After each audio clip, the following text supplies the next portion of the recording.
Jesus Christ, the love of God, and the fellowship of the Holy Spirit be with you all. Amen. So last week as we were driving back from the beach, my left ear was hurting a little bit. And last Sunday it was okay, nothing too bad, until like last Sunday afternoon it really started to hurt. Oh, okay, I probably have some swimmer's ear or something. I'll just go buy those over-the-counter drops and, just deal with it, whatever, I can handle the pain. Well, by Monday afternoon, I definitely could not handle the pain. It had increased exponentially, and so I ended up going to see a doctor who said, oh yeah, you definitely can use drops for a few days, but you can't buy them over the counter, because your ear canal is essentially shut. Well, that's wonderful. So I had to get the special antibiotic drops, and no big deal, right? But it's still, I don't like hearing those kinds of words, right?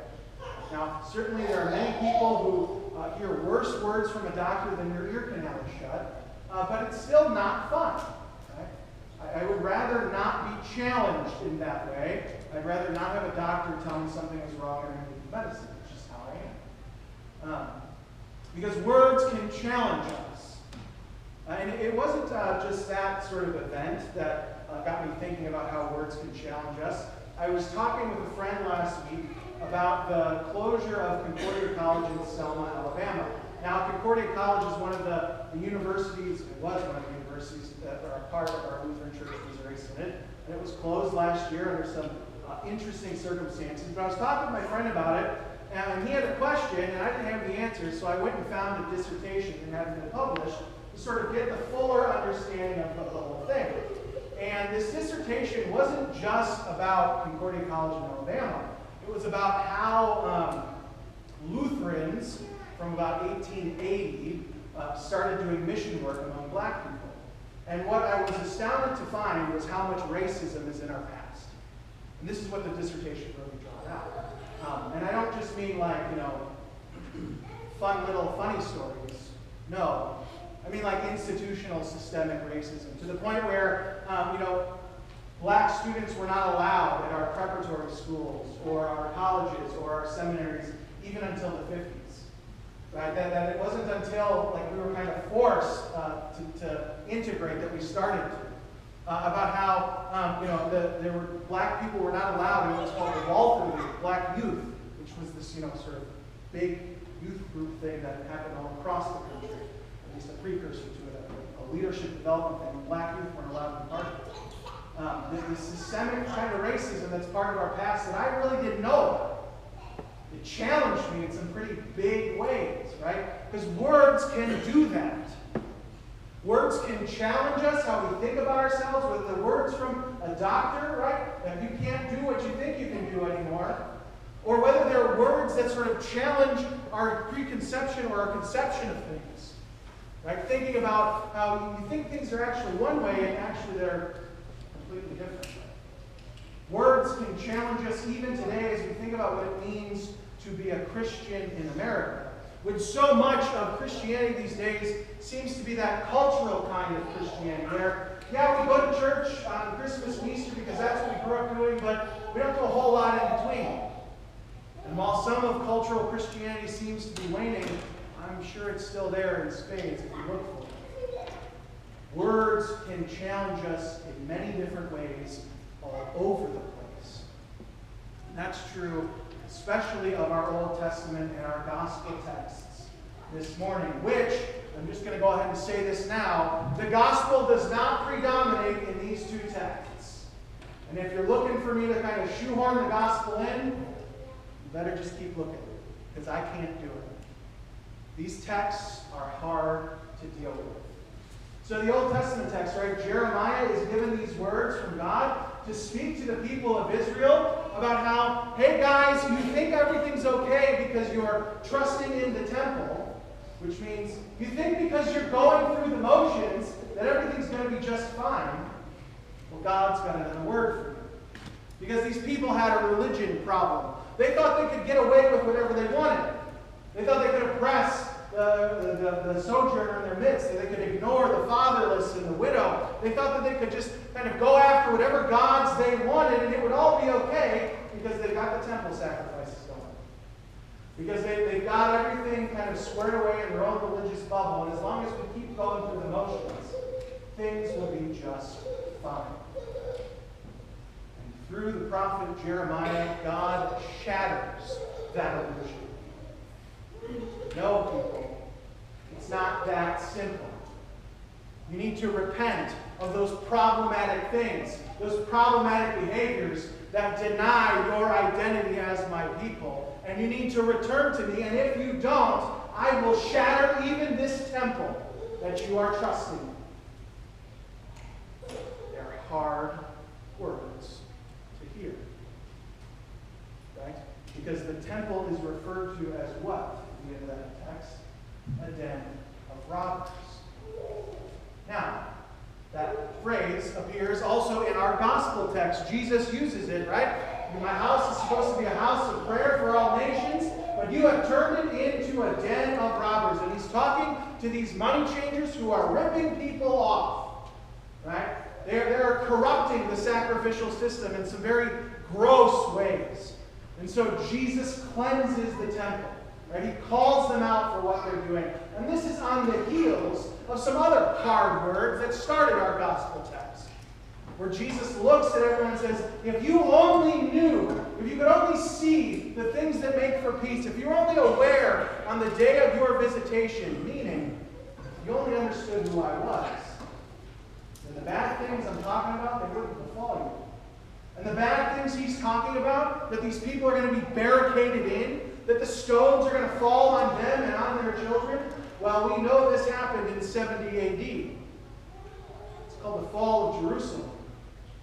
And in our text, Jesus is predicting it because his people want nothing to do with it. There are hard words all over the place between these two texts. Because like the people in Jeremiah's day, the chief priests and the scribes, the leaders of the people, the Pharisees, right? They thought they had their religion squared away. They thought they could do it on their terms and it wouldn't be a problem. Only it's a big problem. We all know the kind of caricatures, right? We all know the stereotypes. How people would trust in their works, or how they would do everything they could not to break the law so that an exile wouldn't happen again. Right? We all know the caricatures of the religious elite in Jesus' day, and they are living up to those in our text. Because they're trusting in something other than the person who is standing right in front of them. These are hard words. Not only because they challenge the people in Jeremiah's day, not only because they challenge the people that Christ is speaking to as he goes to cleanse the temple, because they challenge you and I as we sit far removed from this text. And even if we are far removed from certain things going on in the text, we're not far removed from all of them. Because you and I both know that we do not live out our identity as we should. Period. It's not even something I need to belabor. Whether it's, I'll just kind of go to church today because that's what I should be doing. I don't really want to go. Like that attitude, right? That I don't really want to do it. I don't really want to be a part of it. It's kind of a problem. Not that you can fix it, but it's kind of a problem. The way we treat other people, when we don't actually do the kinds of things that God has called his people to do, whether it's kind of the things in the pictures that Linda was showing, or some bigger things. When we don't go out of our way to care for our neighbor and his physical needs, when we don't actually care for the fatherless and the orphaned and so on, and the widowed and so on and so forth, when we're not living out that identity, these words come crushing down. And recognize that that's the reality for the people in the text. They had the identity. They were God's people, just like you and I are God's people. It's not like we're talking about heathens or pagans or other kinds of people outside the church. No, these words are spoken to those who are God's own. And that's what makes it tough. It's not like, I didn't have faith and that's why I wasn't doing these things. No, you were given the identity and you're not living it out. And that is what God is calling his people to account for in both our Old Testament and our gospel texts. But Jesus is there, which means I don't have to shoehorn the gospel because it's there. He is the one who makes for peace. He is the one who makes for peace by cleansing a temple. He is the one who makes for peace by enduring the punishment that God promises to those who forsake his law.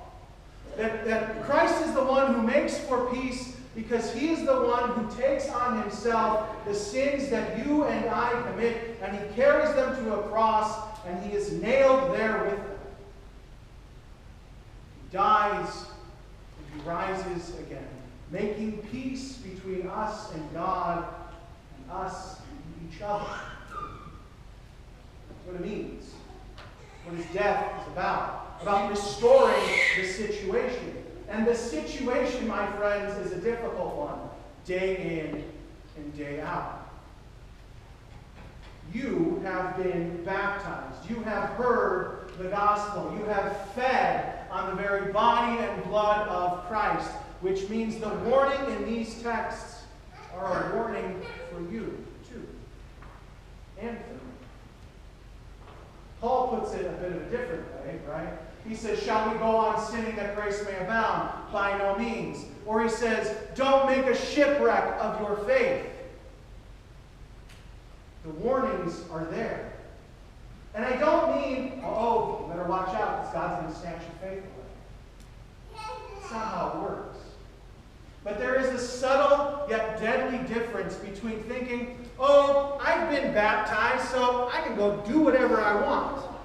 And I am baptized, and despite my sin, I try to live out that identity.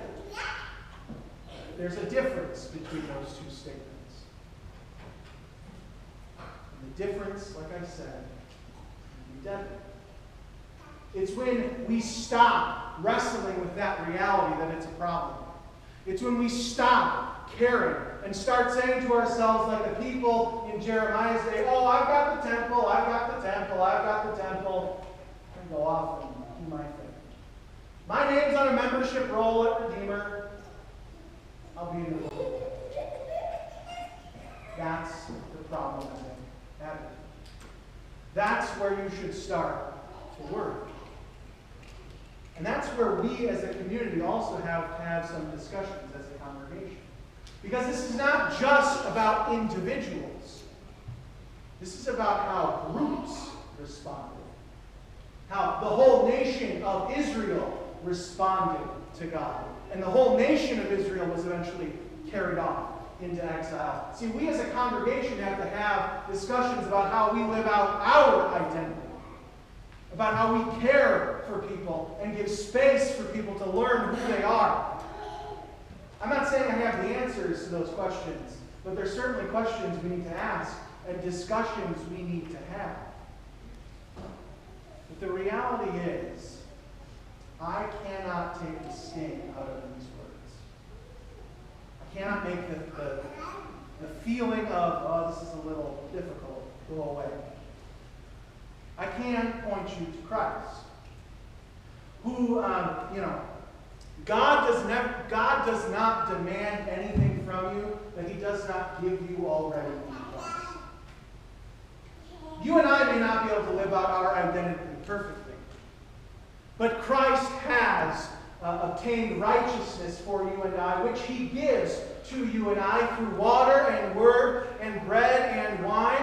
He gives us the very things we could never achieve for ourselves. The identity actually is yours. Not because you've lived up to it or because you're going to continue to live up to it. It's yours because of what Christ has done in making peace with God. Because of the great day of his visitation when he came down and died and rose again. And the righteousness which he carries out in the midst of that temple when he cleanses it, the righteousness which he earns on the cross in a way no other person could ever earn it, that righteousness is yours